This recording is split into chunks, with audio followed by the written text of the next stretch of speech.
Hello everyone.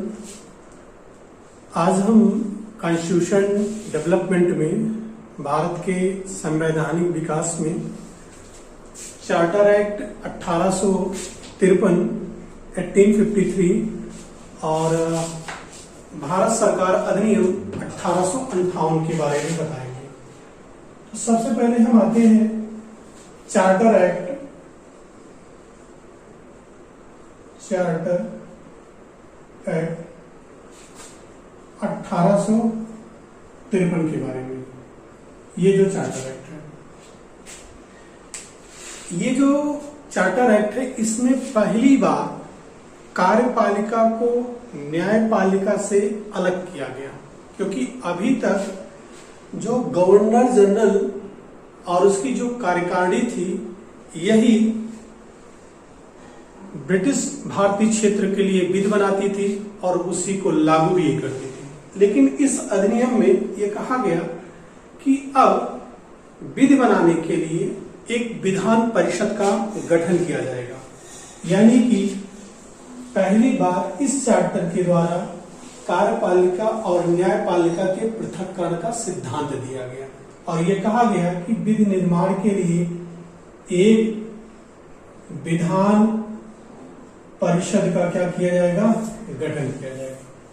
यानी कि भारत के राज्य व्यवस्था में विकास क्रम में पहली बार विधान परिषद के गठन की बात कही गई और इसमें यह कहा गया, ये जो विधान परिषद होगी इसमें 12 सदस्य होंगे। कितने सदस्य होंगे? 12 सदस्य। ये 12 सदस्य कौन कौन होंगे? पहला तो नंबर 1 पर है आपके गवर्नर जनरल, ये है। दूसरे कमांडर इन चीफ है, कमांडर इन चीफ यानी कि सेना प्रमुख, ये है। और जो गवर्नर जनरल की कार्यकारिणी परिषद के जो 4 सदस्य होते थे वो भी इसमें शामिल हैं, यानी कि गवर्नर जनरल के कार्यकारिणी परिषद के 4 सदस्य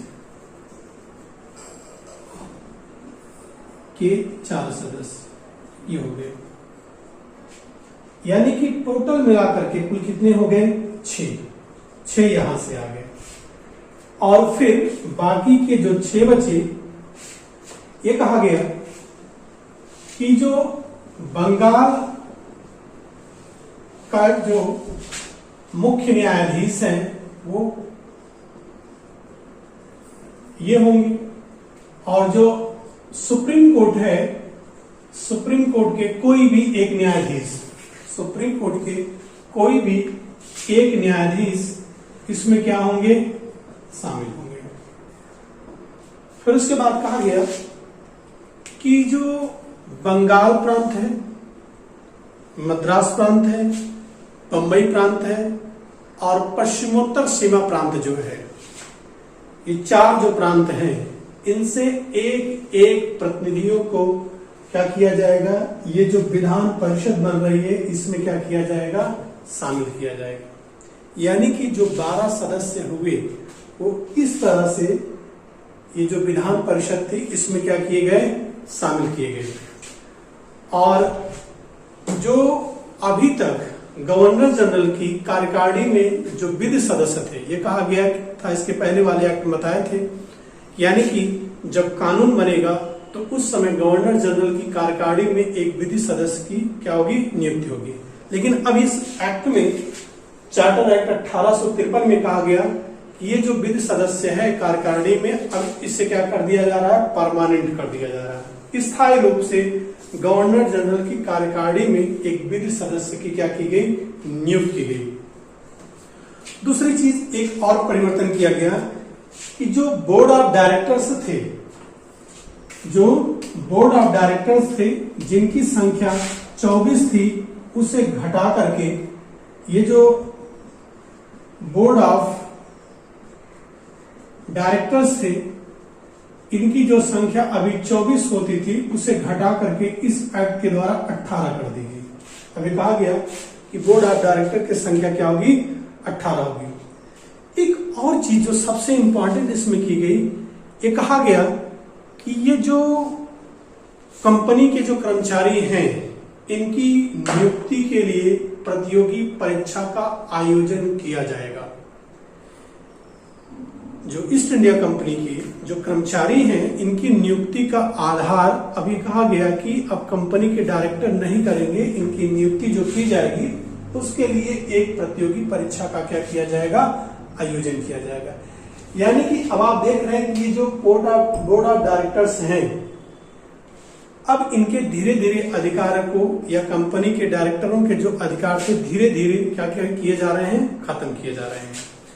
और ये जो विधान परिषद थी, ये जो विधान परिषद बनी थी, ये अपने भारतीय क्षेत्रों में विधि बनाने का अधिकार था, लेकिन इनकी विधि अधिनियम तभी बनेगी या लागू तभी होगी जब उसे गवर्नर जनरल की अनुमति मिलती।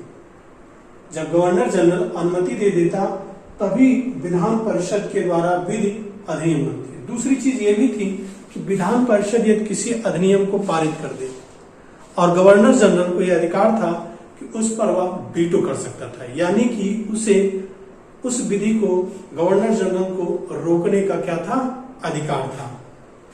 एक और चीज की गई कि जो भारतीय जो कानून या विधियां बन रही थी या जो थी, उनके लिए लंदन में एक कानून आयोग का गठन किया गया और बाद में इसी कानून आयोग के आधार पर अब देखेंगे पिनल कोड, प्रोसीजर कोड्स, ये बहुत सारे चीजों का क्या हुआ, डेवलपमेंट हुआ।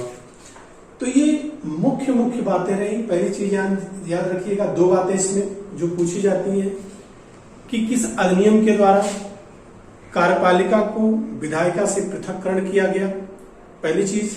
दूसरी चीज ये पूछा जाता है कि क्षेत्रीय प्रतिनिधित्व का सिद्धांत, क्षेत्रीय प्रतिनिधित्व का सिद्धांत किस अधिनियम में आया, 1853 में आया। कंपनी के कर्मचारियों की नियुक्ति के लिए प्रतियोगी परीक्षाओं का आयोजन किस अधिनियम से शुरू हुआ, तो किससे शुरू हुआ, 1853 से। दूसरी चीज ये कहा गया बोर्ड ऑफ डायरेक्टर्स की जो संख्या थी 24 से घटा करके 18 किसमें अधिनियम में की गई, तो उसका उत्तर होगा 1853। इसके बाद जो दूसरा जो महत्वपूर्ण संवैधानिक विकास में आता है वो है भारत सरकार अधिनियम 1858। अब ये जो चार्टर एक्ट थे अब ये समाप्त हो गए, ये राजआज्ञाएं थी, लेकिन अब भारत सरकार अधिनियम ये है भारत सरकार अधिनियम 1858। ये थोड़ा सा महत्वपूर्ण है, इसको देखिए। जैसे कि आप जानते हैं कि 1857 में जो सैनिक विद्रोह हुआ था अंग्रेजों के खिलाफ, इस विद्रोह को दबाने के बाद ब्रिटिश गवर्नमेंट ने ईस्ट इंडिया कंपनी के शासन को क्या कर दिया, समाप्त कर दिया।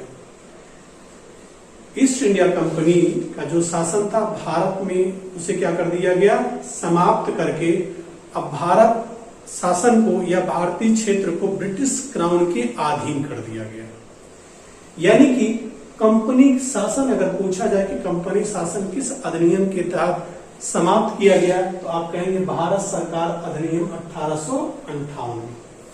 इस अधिनियम के द्वारा जो कंपनी का जो शासन था उसे क्या कर दिया गया, समाप्त कर दिया गया, और अब भारत का जो शासन था उसे क्राउन के अधीन, डायरेक्ट क्राउन के अधीन कर दिया गया।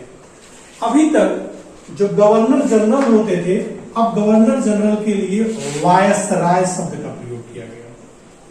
क्या किया गया, वायसराय। कभी कभी थोड़ा टेक्निकल क्वेश्चन पूछ लेते हैं। टेक्निकल क्वेश्चन पूछते हैं कि भारत का आखिरी गवर्नर जनरल कौन था, तो अगर इस एक्ट के तहत देखेंगे तो भारत का जो आखिरी गवर्नर जनरल था वो लॉर्ड कैनिंग था। भारत का प्रथम वायसराय कौन था, तो फिर वही लॉर्ड कैनिंग ही था, क्योंकि 1857 का जो विद्रोह हुआ उस समय यहाँ के गवर्नर जनरल लॉर्ड कैनिंग थे, और बाद में जब ये एक्ट आया तो उसके तहत वायसराय भी ये बने।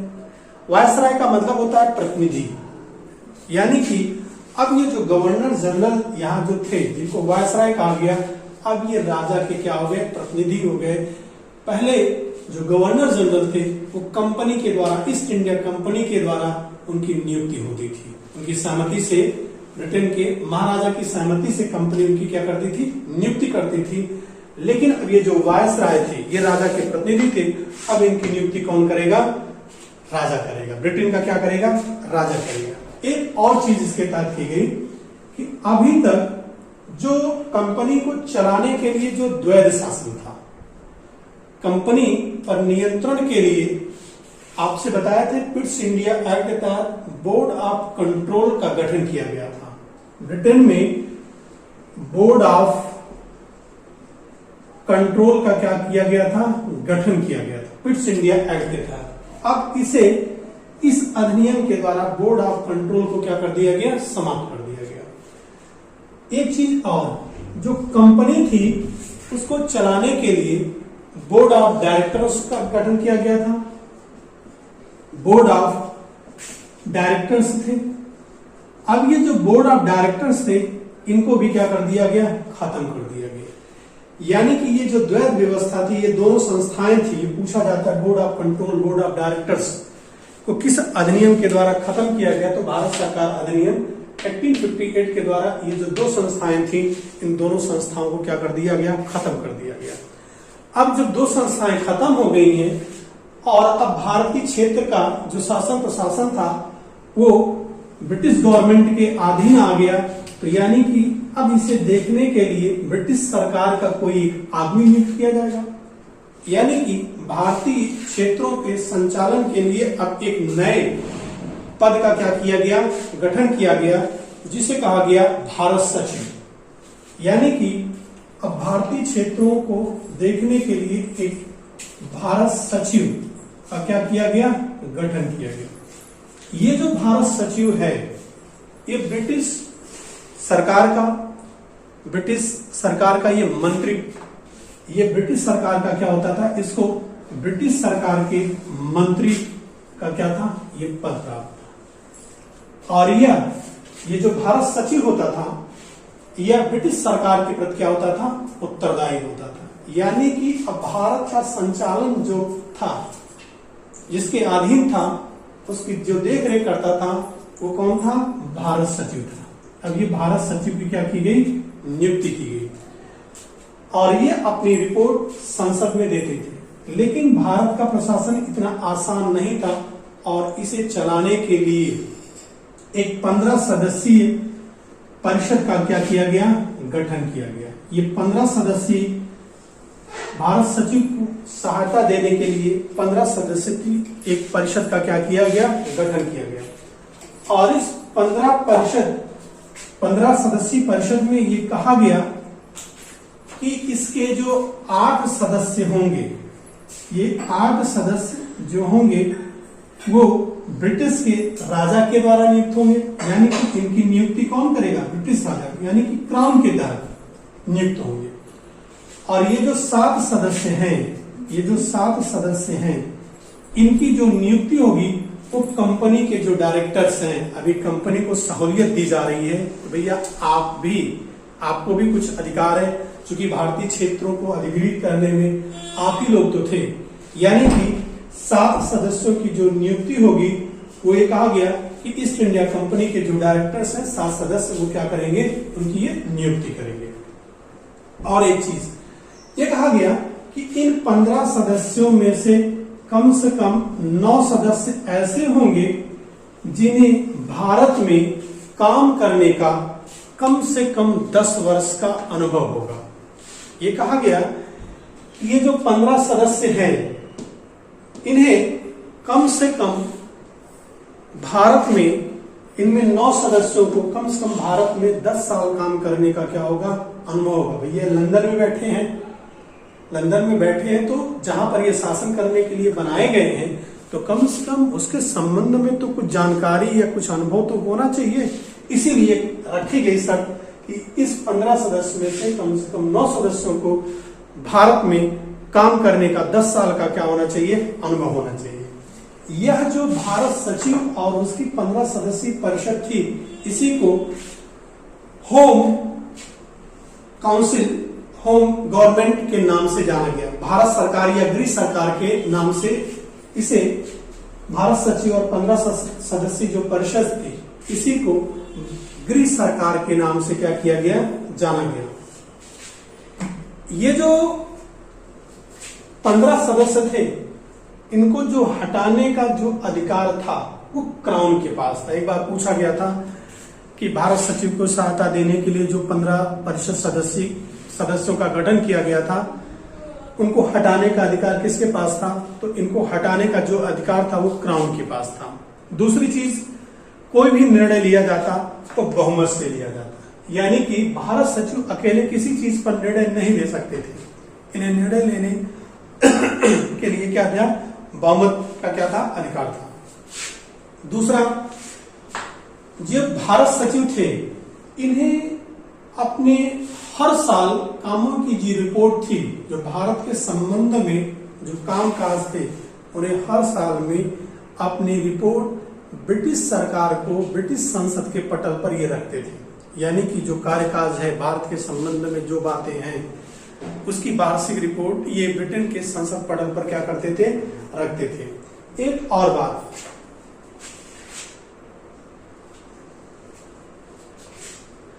भारत में बहुत सारे ऐसे जो पद थे, उनकी जो नियुक्ति का जो अधिकार था, अब वो वायसराय के पास नहीं रह गया। अब ये कहा गया कि उनकी नियुक्ति कौन करेगा, भारत सचिव करेगा। और एक चीज और, अभी जो ये वायसराय थे, इनकी जो काउंसिल थी, उसमें एक विधिक सदस्य की नियुक्ति की गई। अब उसमें ये पूछा जाता है कि किस अधिनियम के द्वारा वायसराय की काउंसिल में विधिक सदस्य की नियुक्ति की गई, तो इसी में नियुक्ति की गई। और एक साथ में एक एडवोकेट की भी क्या की गई, नियुक्ति की गई। और दूसरी चीज, ये जो 1858 का भारत सरकार अधिनियम था, इस एक्ट को ये कहा गया कि act for the better government. ये जो एक्ट है, एक अच्छी सरकार के लिए है। इस एक्ट की ये खास बात थी। और ये जो एक्ट था, इसका नाम पूछा गया था, किस एक्ट को ये नाम दिया गया था कि act for the better government of India. तो यानी कि इसी एक्ट को नाम दिया गया था कि act for better government of India. तो थोड़ा सा आप ये सब चीजें देखेंगे कि इनमें जो मुख्य बातें थी, उसको क्या करेंगे, याद रखेंगे, तभी चीजें आगे क्या होंगी, बढ़ेंगी। Thank you.